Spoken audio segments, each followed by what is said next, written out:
This is a Chicky Beat production.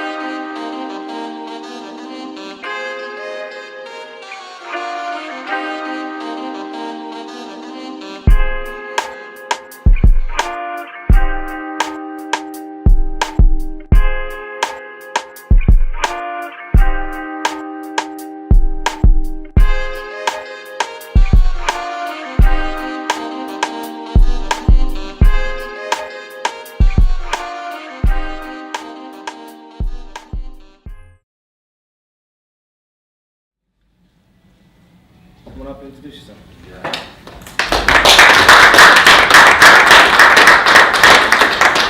Good morning. Good morning. How's everyone doing today? Good. Fantastic. It's a pleasure to see y'all, pleasure to talk to you guys. My name is Taylor Sterling and I'm an illustrator. So I draw comics, album covers, pretty much anything that somebody needs, I'll draw it. You know, that's kind of how I get down. I have a comic book company. This is my business right here, Red Arcis Entertainment. And through that business, I actually do a lot of shows like New York Comic Con, or there's one in Newark. Comic Con's actually been really big. I go there and I basically sell my artwork, and I'll show you a little bit of that work. You guys are afforded to be able to do what you want to do right now, and that's a beautiful thing, because when you get to the stage where you're an adult and you have to like make money and you got to work a regular job, there's not a lot of room to like play around. You know what I mean? You got to get real serious real quick, because that's just part of adulthood. So take advantage of the opportunities you have now and show your parents the respect they deserve for putting you up and allowing you to live in your house for free, not paying any bills, and literally take advantage of just being young and having a good time and learning, right? So internships is a big thing. It's a really big thing, because that's what I did. I actually interned and I worked with Marvel for about a year.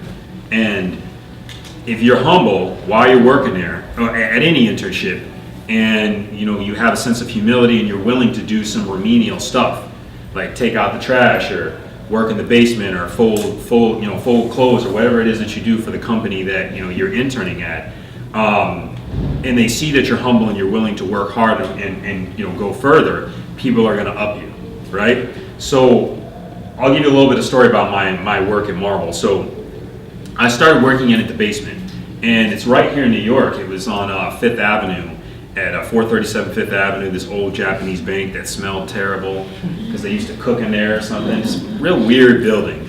But I started out in the basement, and every single time you work on a comic book, you actually get copies of your work. So I would actually have to arrange the letters, like put comic books in letters and send them to artists all over the world. Now, I was working for a really not so nice guy, and he was a little tough on me and the other guys that were interning, but I was humble and I was keeping an open mind, and I was like, okay, well, this eventually will lead to something else. And when you have that mentality in your mind, like everything that I do, if I'm approaching it with a good attitude, is going to lead me to something else, whether it's I'm learning about myself or whether I'm learning about this business overall. So.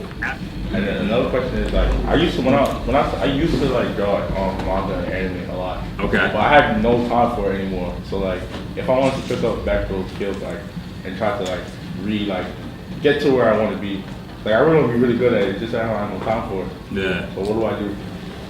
How much do you go out? How much do you hang out with your boys? A lot. There's your time right I there. have both practices. You just answered your own question. And I'm going to get into the topic on sacrifice later and how important that is. So from the time I was younger, I took as many art classes as I could. Well, my parents were just like, okay, well, we don't want him sitting in front of the TV, so just put him in a class. So when I was in middle school, high school, it's like I'd take these extracurricular art classes, the sculpture, the painting. So when you take extra classes outside, there's no real pressure to like, okay, I got to get the grade, I got to finish the assignment. Like there is a certain level of pressure, but it's minimal, because it's like a summer class, and it's more of like, again, because it's extracurricular. But because you're relaxed and you're learning, it actually gets you ahead of the game when you get into situations like college, because you already have all this extra experience. And one of the things that my father told me, which is something that I still think about to this day, is playing to your strengths. He said, he's like, because all my family calls me TJ. That's my nickname. So he says, TJ, the best thing for you to do in anything is play to your strengths. And I said, Dad, what do you mean by playing to your strengths? So that's about knowing yourself and who you are and knowing what works for you. Like, look, you know what? I'm most productive when I've got my green tea, when I've got like a little snack, and like I'm listening to my favorite song or whatever, my favorite album, right? So what am I doing there? Like I'm taking all the things that I feel make me the most productive, and I'm putting that in my space while I'm working. So what it does is it actually, I'm building myself up and I'm playing to my strengths, because I know I'm my most productive when I work this way, or when I work with these types of items, or when I work in this particular space. Mr. Britton, we got to wrap up? Yes. Okay, so thank you so much for allowing me to take the time.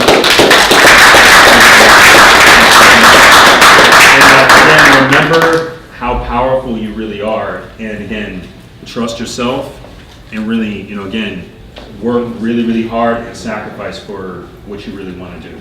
So thank you guys. Yeah.